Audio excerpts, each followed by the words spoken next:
All right, let's head to Canberra now, where Sky News reporter Joel Philp is outside Parliament House in that magnificent 96-gun salute. Joel, that was quite an extraordinary salute. What was it like on the ground?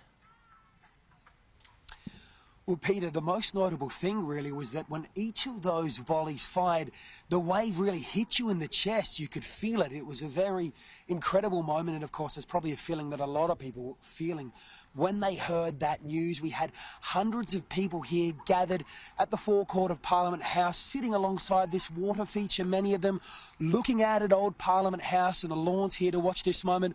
Also lining the old hill, the hill there of Parliament House, many of them pointing their mobile phones at this event, and obviously these traditional uniforms the military personnel were wearing, and also the old guns there, a mix in old and new. Another juxtaposition was the incredible silence of the moment compared to the screams from the military personnel to fire, and then that loud roar of gunshots. That was another nice touch. We saw actually gun number 5 had a misfire, so the cannon stopped working. It was not used from then on in, so the protocol was then changed, and the other of the 6 cannons filled up the gap that was left there. So it was an incredible moment. I'm glad I took part in it.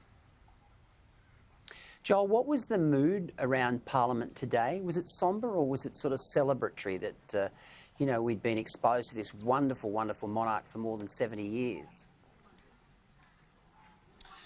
Well, I have to say it was quite quiet here. There was only a really slow flow of people moving through Parliament House. Many of them from across the country happened to be in Canberra. They were, for example, getting their passports renewed, and they simply wanted to come in here to that quiet building and then pay their respects by writing in the condolence book.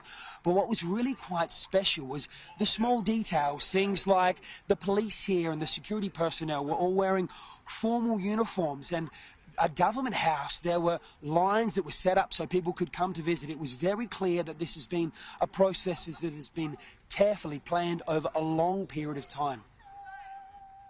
Joel Philp, thank you for joining us tonight there live from Canberra. All right,